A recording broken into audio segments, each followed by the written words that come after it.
नमस्कार दोस्तों, आप सभी का स्वागत है आपके अपने YouTube channel study with Ranjit में।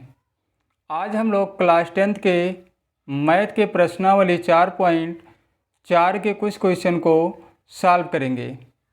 तो चलिए शुरू करते हैं प्रश्नावली 4.4 का पहला क्वेश्चन। तो इसमें देखिए क्या कहा गया है। इसमें कहा गया है कि निम्न द्विघात समीकरणों के मूलों की प्रकृति ज्ञात कीजिए। फिर आगे कहा गया है यदि मूलों का अस्तित्व हो तो उन्हें ज्ञात कीजिए।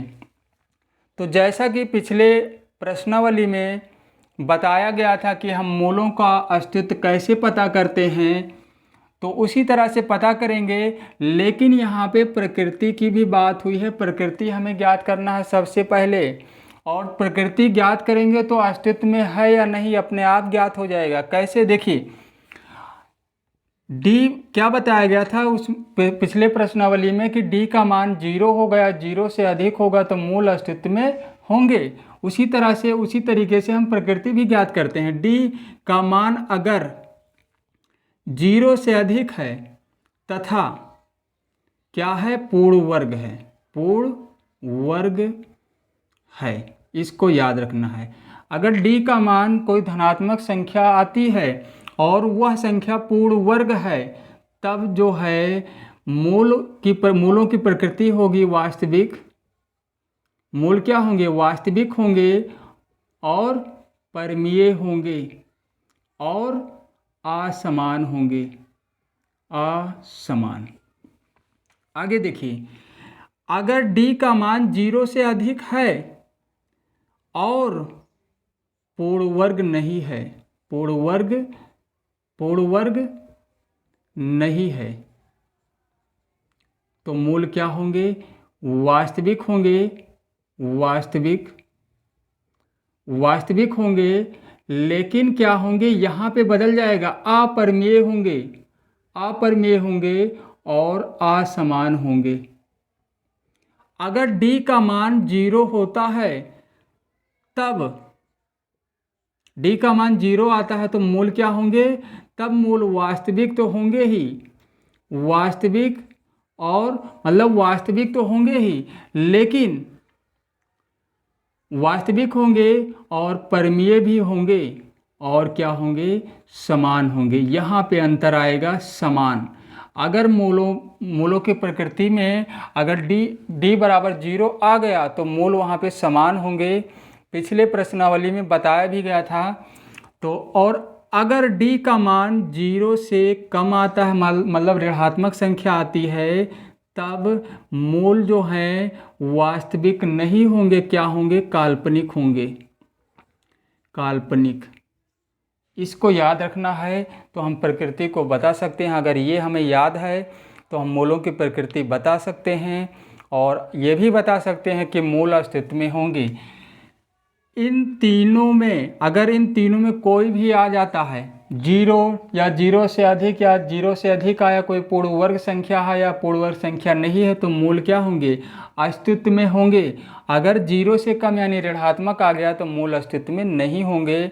और अब चलते हैं क्वेश्चन को हल करते हैं। अब क्वेश्चन को हल करते हैं।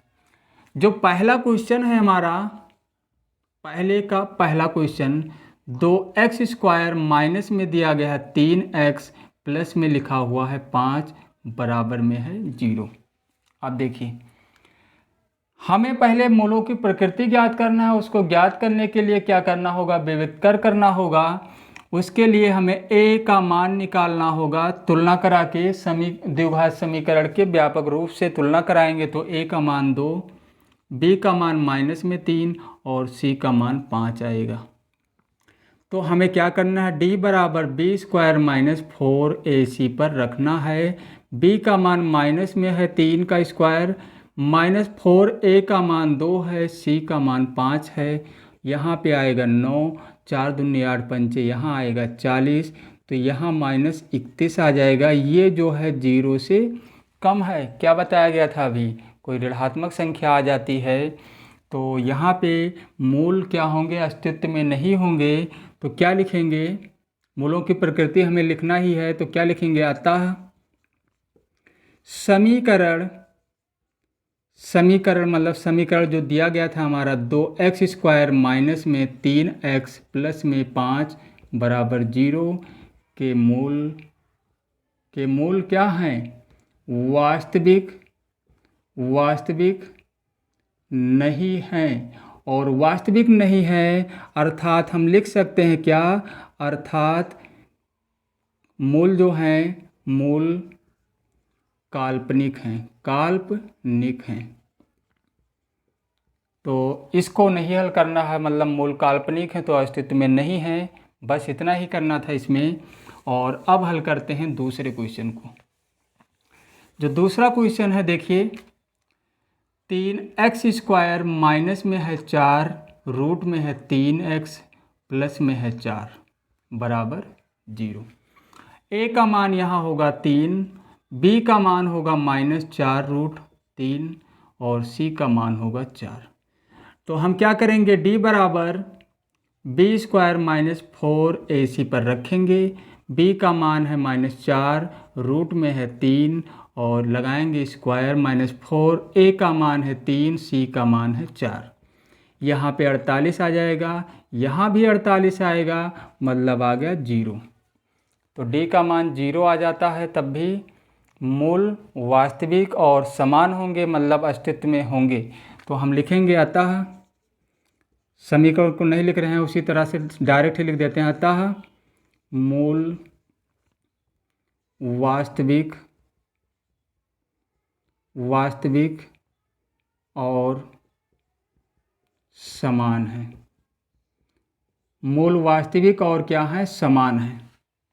हम ऐसे भी लिख सकते थे जैसे पहले क्वेश्चन में लिखा गया था, अतः समीकरण जो लिख दिया गया था, तो यहाँ भी लिख सकते थे। और नहीं भी लिखेंगे, अगर इतना ही लिख देंगे तब भी गलत नहीं होगा।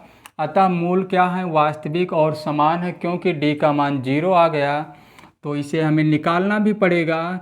3x² माइनस 4√3x प्लस 4, इसको हल करना भी पड़ेगा और मूलों को ज्ञात करना भी पड़ेगा। तो ज्ञात करते हैं इसको। तो देखिए, गुणा करने पर ऐसी दो संख्याएं ज्ञात करनी है कि 4 3 12, मतलब 12 आ जाए गुणा करने पर, और जोड़ने पर कितना आ जाए, 4√3।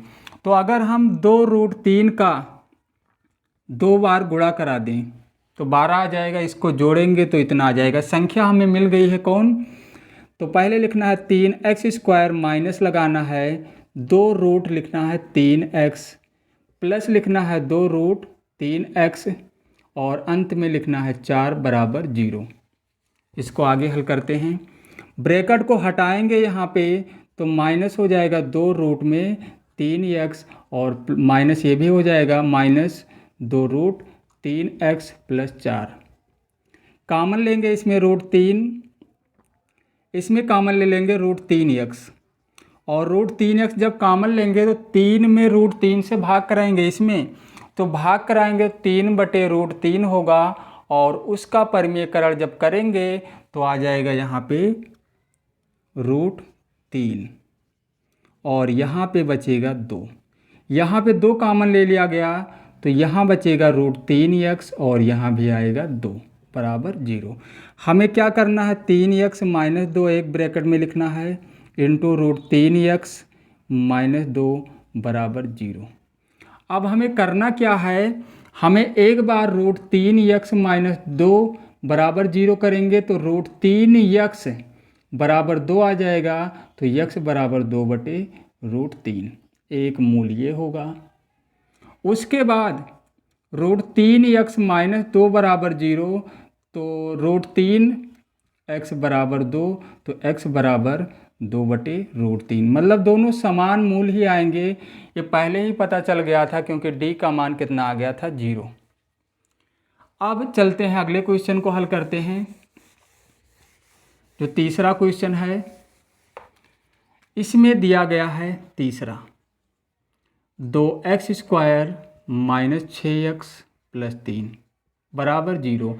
a का मान कितना होगा 2, b का मान होगा -6 और c का मान होगा 3।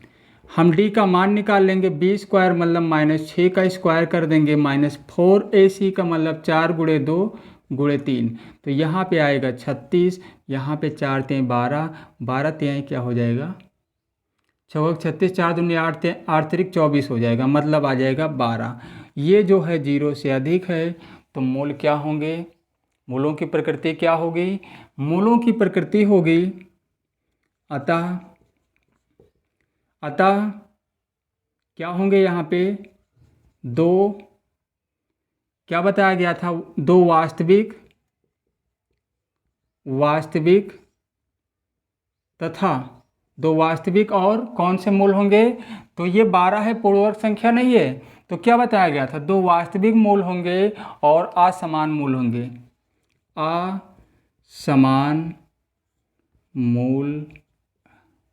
असमान मूल हैं। और जब वास्तविक मूल आ गया है तो इसका मतलब मूल जो है अस्तित्व में हैं। उसको अब हल करेंगे, किसे, 2x² माइनस में 6x प्लस में 3 बराबर में 0। तो इसको हम गुणनखंड विधि से नहीं हल कर पाएंगे, क्योंकि देखिए गुणा करने पर हमें 6 लाना है और जोड़ने पर भी 6, तो ऐसी कोई संख्या ही नहीं है कि गुणा कर दें 6 आ जाए और जोड़ दें तो 6 आ जाए। तो हम क्या करेंगे, द्विघातीय सूत्र का प्रयोग करेंगे। तो हमें a का मान नहीं निकालना है, निकाला गया है ऊपर ही। सूत्र क्या है, -b plus minus √b² -4ac, बटे में क्या लिखेंगे, 2a, -b का मतलब माइनस में 6, और यहाँ पे माइनस पहले से ही है तो माइनस इस तरह लिखेंगे, प्लस माइनस थोड़ा सा यहाँ पे देखिए, यहाँ पे b² -4ac है, इसका मान तो हम निकाल चुके हैं, यही तो है इसका मान, कितना आया था, 12 ही तो आया था। ये 12 किसका मान आया था, b² -4ac का ही मान तो आया था, ये सूत्र नहीं लिखा गया था, लेकिन उसी सूत्र पे तो रखा गया था और इसका मान 12 आया था।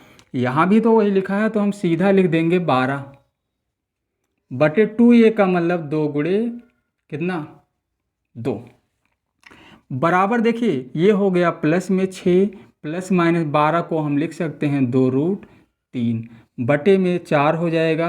अब देखिए इसको लिख सकते हैं, 2 हम कामन ले सकते हैं, जब कामन लेंगे तो प्लस माइनस क्या आएगा, √3 और बटे में 4, 2 से इसको काट दिया गया तो यहाँ 2 आ गया, तो हमारा जो आंसर आया कितना आया, आंसर जो आया x का जो मान आया है 3 प्लस माइनस √3 और बटे में 2।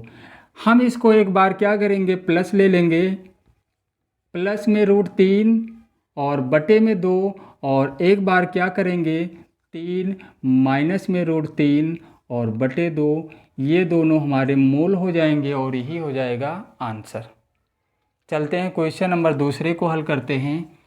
जो दूसरा क्वेश्चन है, देखिए क्या कहा गया है, उस क्वेश्चन में क्या पूछा गया है, वहाँ पे ये कहा गया है, निम्न प्रत्येक द्विघात समीकरण में k का ऐसा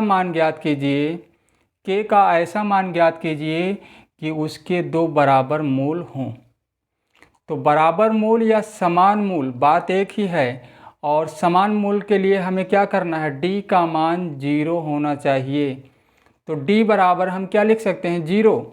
तो चलिए इसको हल करते हैं। दूसरे का पहला क्वेश्चन, 2x² प्लस kx और प्लस में 3 बराबर में 0। यहाँ से अगर a का मान निकालना चाहें तो 2 आएगा, b का मान निकालेंगे तो k आएगा और c का 3 आएगा। तो समान मूल के लिए हमें क्या करना होता है, d बराबर 0 रखना होता है। देखिए क्या लिखेंगे, समान मूल के लिए समान मूल के लिए हम क्या करते हैं, d बराबर 0 या d का मान ही लिख लेते हैं, b² -4ac बराबर क्या रख सकते हैं, 0। देखिए आगे b² का मतलब क्या होगा, b² का मतलब हमें k का स्क्वायर करना है, -4a का मान 2 है, c का मान 3 है, बराबर क्या रखना है, 0। तो k² माइनस यहाँ 4 दूनी 8 3 24 आ जाएगा, बराबर 0। तो के स्क्वायर बराबर हो जाएगा 24। तो के का मान क्या हो जाएगा, √24, क्योंकि दोनों पक्षों का वर्गमूल लेंगे, इसका स्क्वायर कैंसिल, इस पे लग जाएगा रूट, और √24 को हम लिख सकते हैं क्या, √24 को हम लिख सकते हैं 2√6, 2 रूट लिख सकते हैं 6 प्लस माइनस, ये हो जाएगा हमारा के का मान। मतलब एक बार हम ले सकते हैं, इसका दो आंसर हो सकता है, प्लस में 2√6 और माइनस में, प्लस माइनस दोनों तो आया है, तो एक बार इसका मान हम ले सकते हैं 2√6 और एक बार -2√6, दो बार लिख सकते हैं इसे। तो इसको यहीं पे छोड़ देते हैं, इसको लिख सकते हैं आगे दो बार। तो ये हो गया दूसरे का जो पहला क्वेश्चन था उसका आंसर। समान मूल के लिए के का जो मान आया है कितना, ±2√6 आ गया है। और अब हल करते हैं दूसरे क्वेश्चन का दूसरा। इसमें दिया गया है kx इंटू x-2 प्लस में 6 बराबर में 0। तो हमें क्या करना है, ए बी और सी का मान निकालना होगा द्विघात समीकरण के व्यापक रूप से तुलना करा के। ए का, तो उसको निकालने के लिए पहले थोड़ा सा इसे हम हल करेंगे, ब्रैकेट को हटाएंगे, हो जाएगा kx² -2 kx प्लस में 6 बराबर 0। आगे देखिए, अब यहाँ से निकालेंगे, a का मान आएगा k, b का मान आएगा -2 k और c का मान आएगा 6। तो समान मूल के लिए हमें क्या करना होता है, समान मूल के लिए हम क्या करते हैं, b² - 4ac बराबर क्या रखते हैं, 0।